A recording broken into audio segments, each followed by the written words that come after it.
regulars, and welcome new listeners to the Reese on the Regular podcast. Today, I'm here with my friend Caroline. Hello, how are we? I go to UMass. We met a while ago, but I feel like we got close abroad when we both were in Florence. And yeah, we are both seniors. I am a spin instructor, and I have been doing spin for a long time. And I'm just sitting here thinking, like, I can't believe I haven't come to one of your spin classes before.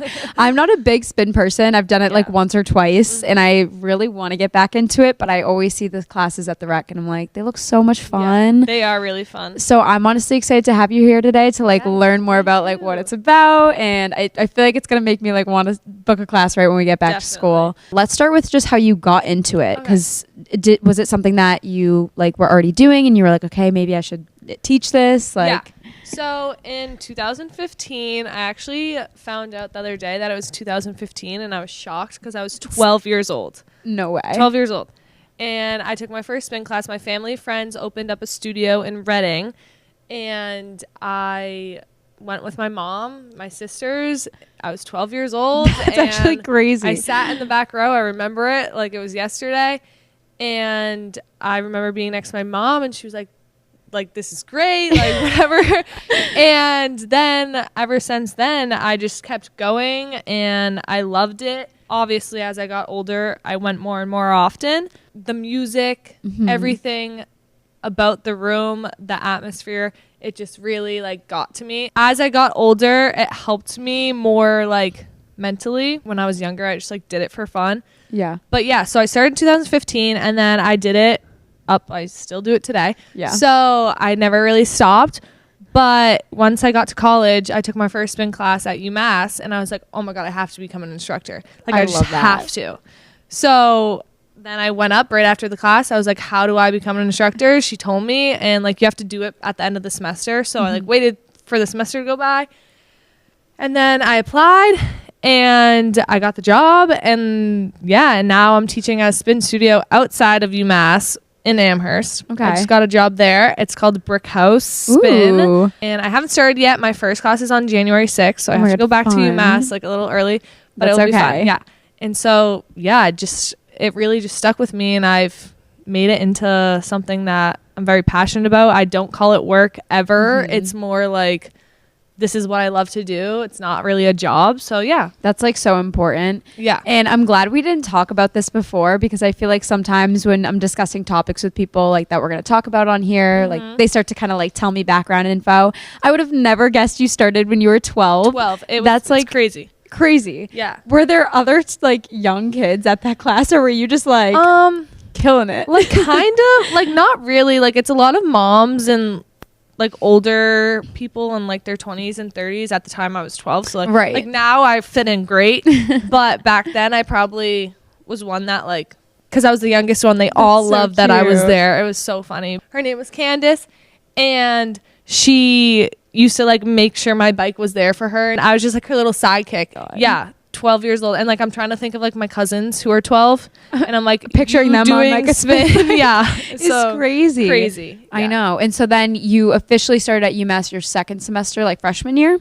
So I actually transferred from URI. Oh, right. And I transferred second semester of freshman year. So then I took my first spin class second semester freshman year, and then I got the job for starting of sophomore year. That's awesome. So I didn't start teaching until sophomore year. Yeah, but coming up on 3 years, and now you have this other Amherst gig. That's cool. I didn't even know they had like a spin studio off campus. Yeah, so she teaches alone, and she owns it, and she only teaches 3 classes right now, but she is like in the process of hiring more people to like get it busier, you know. That's awesome. And I feel like so many students at UMass would like love to do that. Definitely. There's like a huge culture for the whole spin thing. Like I feel like do you have like regulars that kind of come to your classes and everything? Yeah, so this year has been like a little different than last year. A lot of my regulars graduated, and I went abroad, right? So like, not that I lost them, but like it just, I don't know, like it was just a little weird. So this semester was a little different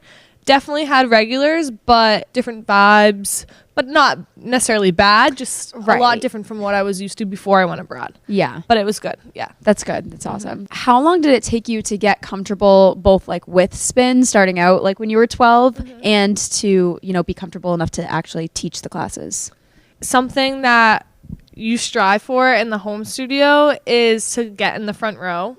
The front row is like the row that you look at. It's always on beat. Like no one misses a beat. No one misses an arm drop, like nothing. Right. So your goal is to get to the front row.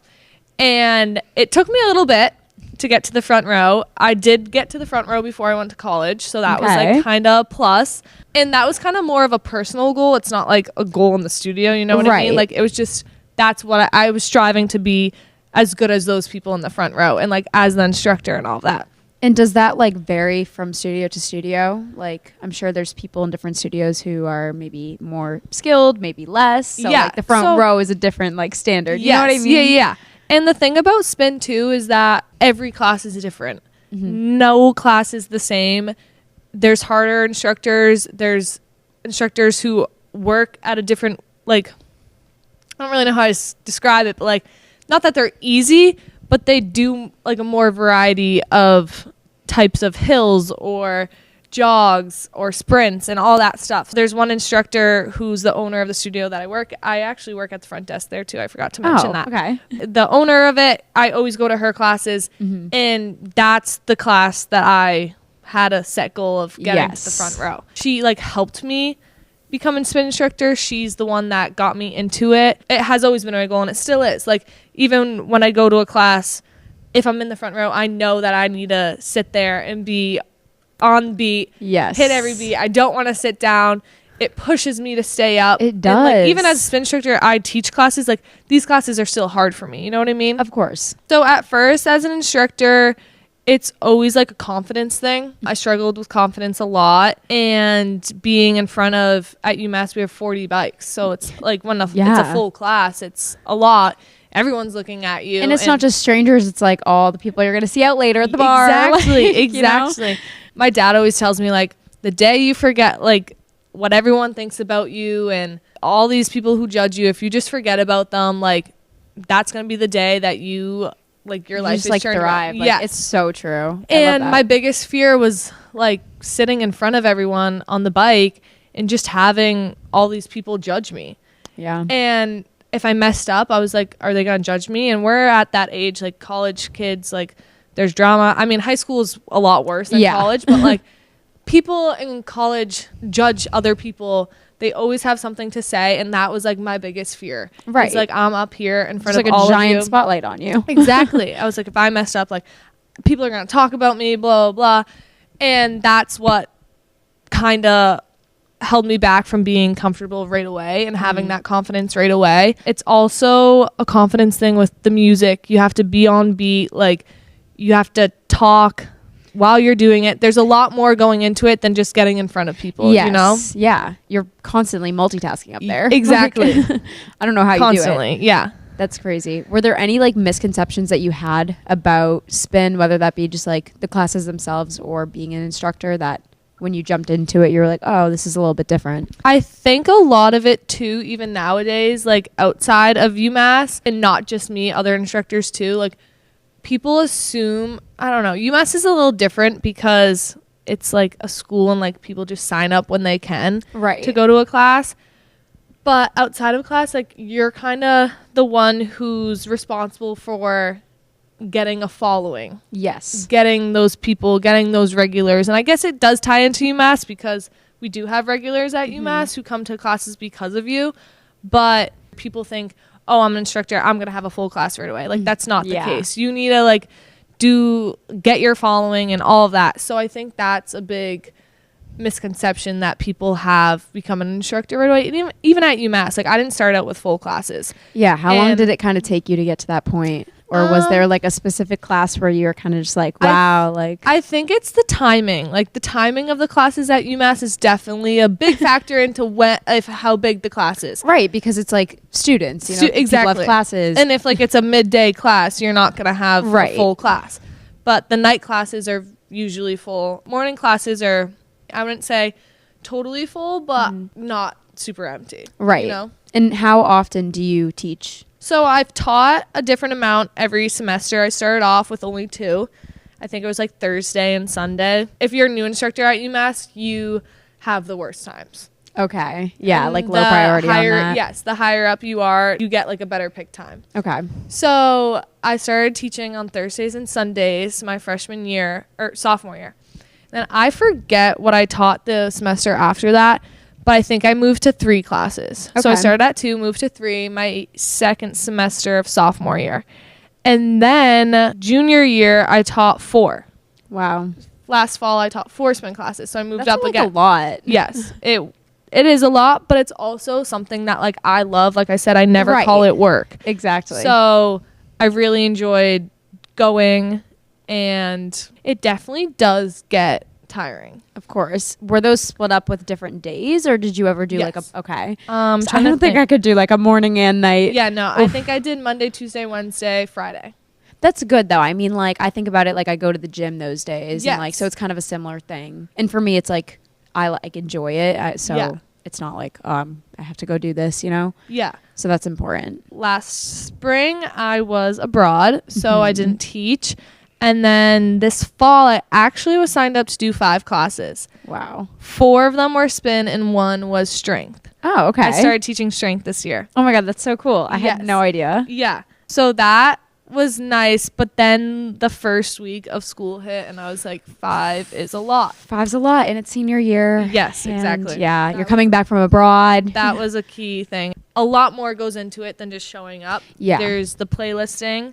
There's what you're going to do in class. Right. And the playlisting takes a long time because teaching that often, you don't want to have the same songs every class because people want new songs, and it's also you just want a variety of different types of music. Even for you, like I'm sure you wouldn't want to keep hearing the same playlist every time. Yeah. So right off the bat, that was way too much for me, and this was my hardest semester in school. So I'm so glad I did not do 5 classes. So yeah, I did 4. I did 2 on Monday, a strength and a spin. So it was nice. It was different. And then Wednesday I did spin, and Friday I did spin. That's perfect. Yeah. And when you were abroad, were you doing spin at all? So there was no spin in Florence, which was kind of hard for me. But when I traveled, I went to spin classes. Like I went to one in Barcelona. I went to one in Amsterdam. I didn't really do that many. I did a couple, but it was awesome. Yeah, Florence was hard with like finding anything workout related. Like I went to Florence Fitness. Yeah, it was really and it hard. was like the bare minimum, but it did something. And just like around the Arno. Yes. That's all you could do. That's exactly what I did. Oh, that's awesome. And then so getting back into like your point about you kind of have to like create a following and like that type of stuff. Talk a little bit more about your like Instagram account and just anything else that you use to promote spin. Yeah. So I created this Instagram account. It's now called Caroline's Catalog because I went abroad. Yes. I want to change it up a little bit and not kind of have like a dump account and not focus on spin. But at first it was just spin, and I would just like at the end of my class be like, follow Caroline's Catalog, or it was called Spin with Caroline at the time. Yes. Okay. I remember that. Follow Spin with Caroline. Like I'll post my schedule and times that I'm covering classes, and reels of just me on the bike. I didn't really do much, I feel like. I mean, I don't have that many followers, but like I don't use it as much as I should, I think. Yeah. I really just only posted my schedule when I was teaching that week, if there were themes for classes. Yeah. And just like me on the bike with a good song that I liked. If there's any song that really stuck with me, I would film it. I usually taught with someone too. Okay. So I would film with them and we would do like a little duo fun. bike. I don't really like feel like I used it that much to promote a lot, but definitely to like keep the regulars in my classes I used it. Like I wanted them to follow me to like want to come to class and see what I'm doing and all of that. But since I went abroad, it kind of turned into a dump account, and I still use it for spin, but more just to post pictures. Yeah. No. And I mean, I think it's good to have like variety on there too. Yeah. Like people want to see what else you do with your life. So I think it's good. And I was just going to say too, like with that, it gives conversation. Right. Like people come up to me in class and say stuff like after class, they'll say something about what they saw on my account. Right. And it creates like the friendship with them. And that's a big thing about spin too, is we want to create these friendships with people in spin because outside of the room we see them. Yes. And we want to talk to them and get to know them and everything. So that's why I honestly do like it now, because people see what I do and they talk about it, and then we get into a conversation about them. Right. And it creates like a friendship outside of the spin room. So that's really nice. That's awesome. Yeah. Do you feel like you've used anything else to like initially get people into your classes? My go-to fun fact about me in like your first day of class would be I'm a spin instructor. Yes. And then people would sometimes ask me about it, or I'd see them around and they would be like, when are you teaching, and all that. So on the first day of class, when you get to know your class, everyone's like, oh, say your name, where you're from, blah, blah, blah, and a fun fact about you. And that was always my Mine fun fact. is always like, I have a podcast, Yes. like, or something Yeah. like that. So I'm like, ask me about it. You know, that's like the Yes. perfect way to promote yourself. Yeah. Honestly, is just like word of mouth, talking about it with people. Exactly. Like only so many people are going to come across your social media, but I feel like just kind of getting it out there is like the most important thing that you can do for sure. Yes. And so did you make any friends from teaching spin, like people you didn't know before? Yeah, the instructors themselves. I met so many amazing people from like working with them. Some of them teach spin, some of them teach strength classes, but we have meetings like once a month. And at the beginning of school anyways, we have to go like a week early for training every year, so you're always around them. I feel like I knew a lot of people before, and then when I went abroad, I got closer with them, and I knew them because of spin, if that makes sense. Did they Like- go abroad with you? Yes. Okay. Like, And so yeah, like you got to see them in a different element. Yes. Yeah. And abroad, when I went abroad, I didn't really have many of my close friends, so I like had to branch out and everything. I feel like a lot of UMass people went there. Right. So many people. So we all like hung out and stuff, but it wasn't really my close friends, but I got closer with them abroad, but I knew them before from spin. That's if that like makes sense. 100%, because I feel like I Yeah. didn't really go with like my friend group either, Yes. but it was all UMass people that I was always familiar with, and just like sharing an experience like that, like obviously you're going to get so much closer with those people. Yeah. So that's awesome. Yes. So you said that you had to do training to be a spin instructor. You said a week before classes. Yes. What goes into that? So that is more just like on UMass level. We learn about leadership and all of that because we're workers at UMass. And it's not just group fitness instructors. It's like the fitness floor, people who walk around the gym. It's the equipment checkout area. It's everyone at the recreation center at UMass. Right. So yeah, just like leadership stuff. We do a lot of team building to get to know other people in the rec because we all work in the same building and a lot of us don't know each other. Yeah. There's so many of us. Like that's just the rec. Okay. But I did do training for spin, and that's on your own. You get an online certification and basically you have to pay for it and all that. But we did have one time a person come into the rec to have people get certified. So I guess you could say I'm double certified because I got certified by him and online. But yeah. Is it an easy process? I'd say it was easier for me or for someone who knows what like spin is. Yeah. If you're getting certified to be a spin instructor and you are like getting started into it, it might be a little hard. But like I said, I've been doing spin forever. Since you're 12, like so almost 10 years. You're like ready for this exam. Yeah, the certification was like easy to follow. Okay, and cool. It was quick for me because I kind of knew what was going on. Yeah. But yeah, I'd say if you're someone new looking to get into spin, it might take a little longer and be a little hard to understand. Okay. Yeah. Was it like a day's worth type of thing? Or? Yeah. Okay. I forget how many hours it was, but it was like a certain amount of hours. I mean, you could probably do it in one day, but it would take probably more than a long time. hours, yeah. Okay, good to know. Yes. Just in case I Just ever in case pick up you another ever- hobby. yeah. I know you said every class is different when it comes to spin. How do you keep your classes fun and like try to stand out from other instructors? I try to walk up around the room. Okay. And I also take what I learn from my home studio and bring it to UMass. So sometimes the instructors get off the bike at home, and if there's an open bike in the front row, go sit on it and like sprint with everyone. That's It fun. gets the vibes up. So I've done that probably a handful of times just to like feel included. Like yeah, we're all like the same we're all the person. same. I love that. Yeah. walking around the room, I sometimes forget about because I get so into it. Yeah. Music is a big thing. Music that I like makes me more energized, but it's also a little challenge is that I need to play music that everyone else will like too. So a variety of music. Do you ever have like a class that's like, oh, we're going to do like a Taylor Swift theme class, like, and do like one artist, or do you usually just do like I've done a Justin Bieber ride before. Okay. I love JB. I'm not a big theme person because it stresses me out. Yeah. Trying to find a song. It's hard because in my class I do a variety of types of songs. Like a hill is slower than a jog, and then a sprint. Like, you need to find the beat in those songs. So if you pick one artist, it's hard to think that they might not necessarily have everything you're looking for. So sometimes I'll do two, like a verse, one verse the other, or I don't know. JB is the only one that I've done like fully him because he has a lot of songs. And another thing that I do is at least once a semester I'll write sticky notes, or there's a whiteboard in the room. Right on the whiteboard, like a little, you got this, happy Wednesday, keep your head up, or I'll write sticky notes and put them on each bike. So 40 sticky notes and put them on the bike. Just a little reminder that we're all in this together. Keep being you. Personally, for myself, spin is also more than just a physical thing. It's a mental thing for me.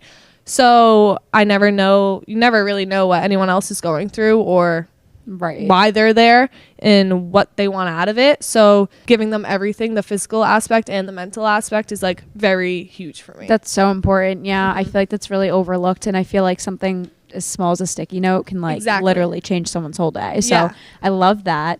What challenges specifically has spin gotten you through? A lot of mental battles. I'd say it's kind of like my source of therapy. Yes. It's 45 minutes of forgetting about the outside world. And that is huge for me. As a spin instructor, a lot more, like I said, goes into it than the 45 minutes. It's the playlisting. So overall, it just always got my mind off things, which is really nice. And then it made me want to take other people's classes because, like I said, it just makes me forget about everything. It's gotten me through some of the lowest of lows.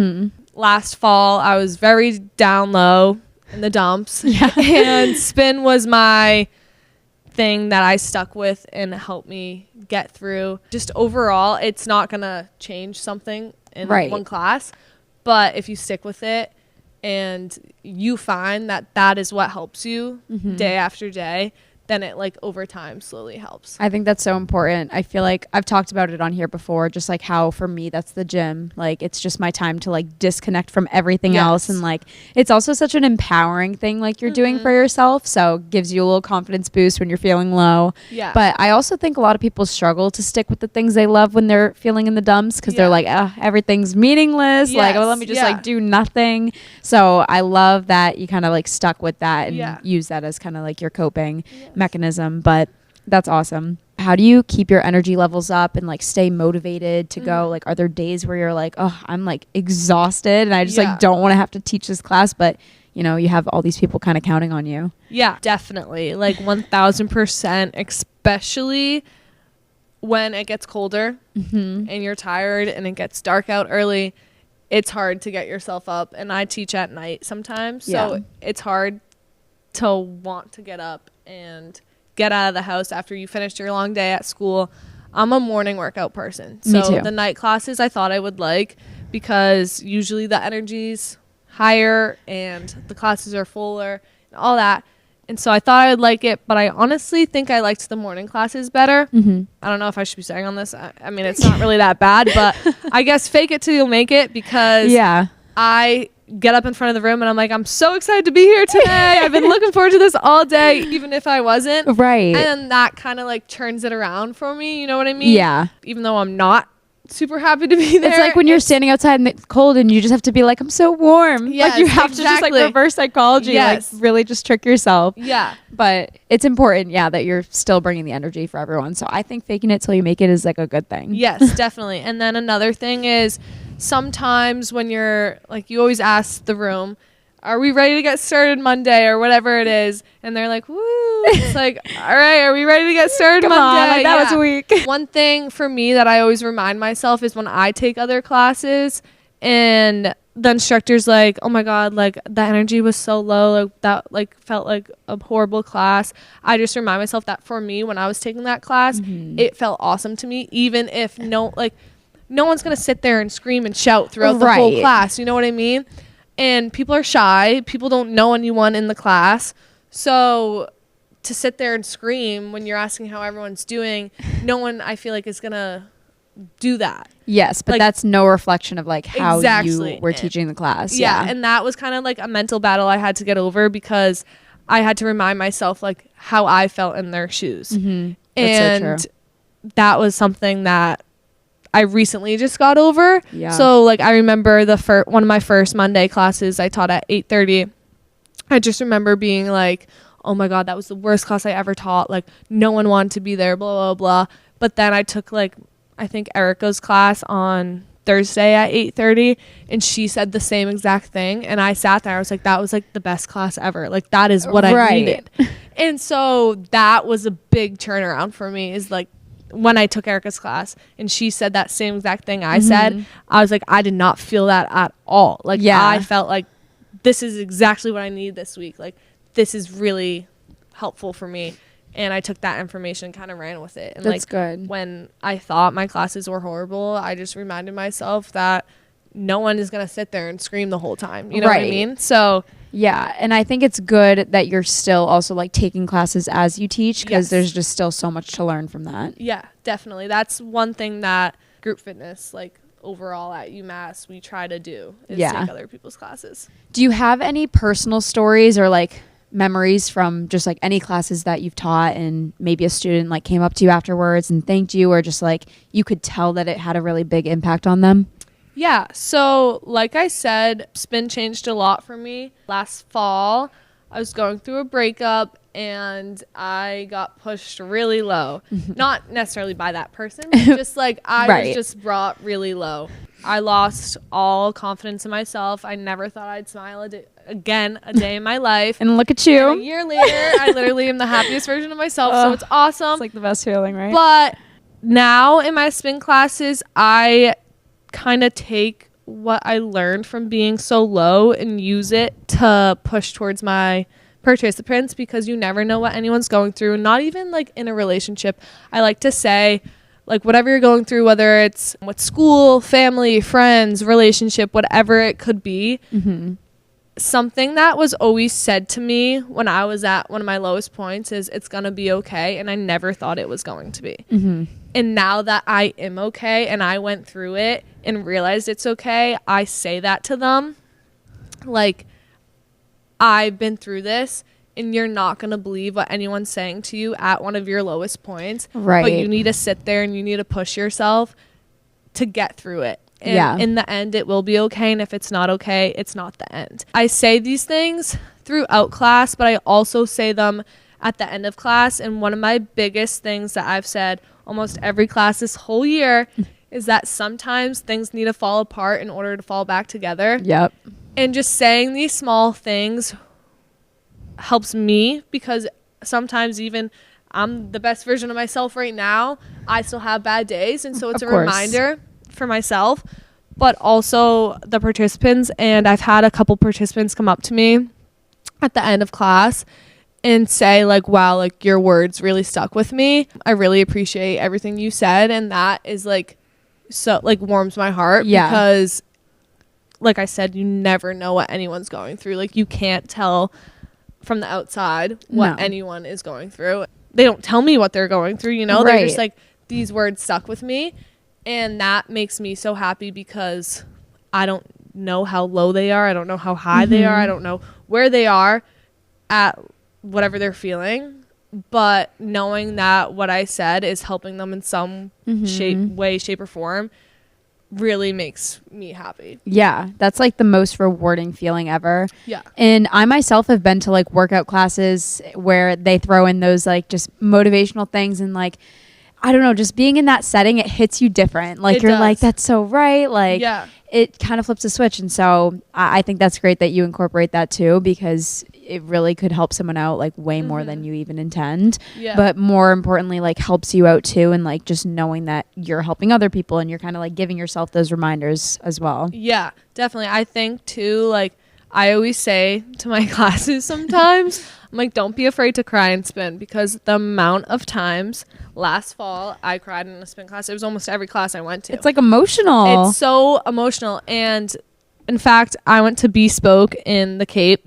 And that is where the instructor said some things need to fall apart in order to fall back together. It was a Post Malone theme ride, and they were playing I Fall Apart. And the instructor said that. This was in the summer, and even in the summer I was at a way better spot than I was in the fall. Right. And I got the chills and I immediately started crying. I was like, oh my God, because that was kind of a realization moment for me. Like, my life did fall apart, and now it's on its way back together. You know what I mean? Yeah, sometimes things are said to you at the perfect time. Exactly. You know? And so I kind of stole that from her.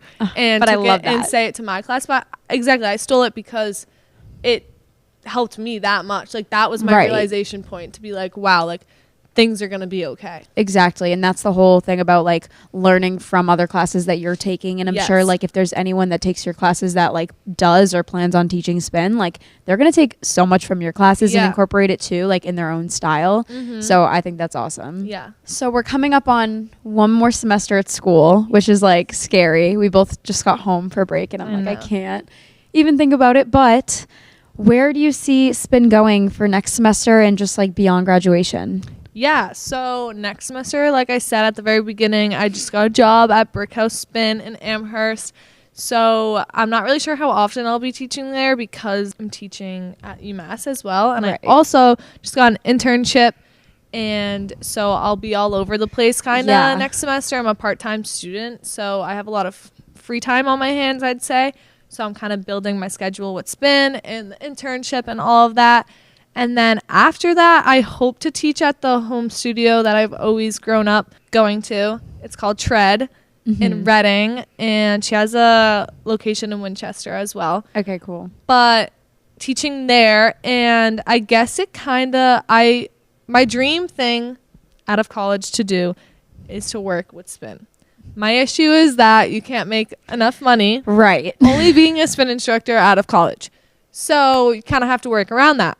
So I don't really know exactly what I'm going to be doing after college, but I know spin will be in my life. Yes. Whatever it is, whatever my schedule is. If I have to teach in the mornings, early mornings, or have to teach late at nights, I would do that, because like I said, it's more than just the physical aspect of it. It's a mental thing for me. Right. And I need this in my life to keep going. Yes. And so, yeah, I will always be a spin instructor as long as I can. If it's something that I'm still super passionate about, I'd love to own my own studio one day. That'd be cool. But it kind of really just depends on where my life brings me. Yeah. But that is my end goal, hopefully. It's hard to say. Yeah. Especially when you have like big visions like that you kind of know like it would take a lot to make a living out of it, but it's just like, you'd be your happiest doing it. It's like you got to really figure out how to put it all together. But I'm glad that like for sure you want to keep that as a part of your life wherever it fits in. So that's awesome. Yes. What advice would you give to anyone out there that wants to get into spin or healthier habits, maybe just, isn't feeling motivated or intimidated by the idea of it? Like I said, like you just go to spin and you forget about everything outside of your world. So having that one thing that lets you hang up from the outside of the world is just awesome. So kind of pushing that towards people who want to get started, like knowing that they're going to have, like for a mental reason, I guess. Physically, spin can be hard and you can feel defeated if you can't do the class right away. Right. But I literally was talking to actually the owner's daughter. She's one of my best friends. And she was just talking to me. She just started spin. She's 20. Okay. And her mom has owned the studio for 10 plus years. Yeah. Almost 10 years. And she just started spin. And I remember we were talking about how she used to come with me when we were in high school. And she used to hate it. she hated it, and she was like, I couldn't do it, and I think that's why I hated it. Yeah. Because at first, you're not going to be able to do the whole class. No. You're not going to be able to catch the beat every song. You're going to want to sit, and then you're going to feel like you got nothing done. Literally defeated. Yes, you're going to feel super My defeated. first spin class ever, I was like, oh my God. Yeah. It's hard because it's not easy. No. And the people who stick there, like stick it out and keep showing up, you're going to get it. Like you will. Mm-hmm. And I've noticed it from participants at UMass. I've noticed it from people who I go to classes at Tread. And like her mom's the owner of the studio. Now she doesn't teach the class, but she'll ride next to her mom on the podium. That's awesome. And it just goes to show that you can start not having the beat and not having the endurance to get you through, and then easily get it. Like last year at this time, my boss Lori of Tread, she had surgery on her shoulder or something, and so she couldn't teach. So she taught the class on the mic, but I rode on the podium for her. Okay. And Lily, the owner's daughter, took that class, and I remember watching her, and she told me after too, she was like, that was so hard, like I couldn't do it. And she couldn't. She did what she could, but she didn't she didn't have every beat, and she didn't have it. And now she's with her mom on the podium. That's awesome. And it's been a year, and so it just shows that like if you stick with it, you'll get it. And so I guess my biggest piece of advice is that don't get defeated after the first class, because it can feel like you feel like you're not strong enough. You feel like you don't have the endurance, but you will get there. And that's like with everything, like running. That advice is like so 5 universal. miles. Like just any job you're at, like starting a new job, like anything new is not going to feel comfortable at first. But like you have to jump into that in order to see if it's like something for you. Like you're gonna grow in it, but like really just determining like, is this for me? Yeah. So I feel like if you have like a small thought of like, oh, like I've always wanted to do spin, like you should definitely try it. Yes, 1000%. I want you to promote yourself a little bit. So you shared your Instagram, kind of talk about like how people can like sign up for spin classes with you, whether it be through UMass or just Tread or any of it. If you sign up for UMass, it's recwell.umass.com maybe .edu. I'm one of those. One of those. The whole recreation site. You can find any group fitness class, any club. Your strength classes too. Strength class, yes. Next semester, I am teaching Monday, 12:15. It's a core 30 class, so it's 30 minutes, all core. And then Monday, 4:30 strength. And then Wednesday, 5:15 spin. And that is going to be super fun. I'm so excited. It's going to be a variety of classes for me, so it's not going to be the same thing, which I'm super excited about. And then Brickhouse Spin, if you want to try Brickhouse, they have an app. Brickhouse Spin, you can do it online, but they do have an app. And then Tread, which hopefully I will be teaching there after. It's just treadreading.com, I believe. But definitely try out those 3 things if you're in the area and you like spin, because they're amazing. And then Caroline's catalog is where I'll be posting wherever I get a job next for spin. Yes, go take her classes. Go take any class and just get started out, and follow her on Instagram. See where she heads next. Maybe we'll have Caroline back on the podcast. So give some feedback. So. But I had so much fun learning about this. And like I said from the start of this episode, I knew this was going to inspire me to want to sign up for class. So like I'm excited to get back into Amherst. Thank you so much. I had so much fun. Thank you for having me. I enjoyed talking about this. And as always, if anyone has any questions about spin or anything, if you're watching this or listening, please feel free to reach out to me on Instagram or whatever it is. Yes. All right, guys. We will see you soon. Bye.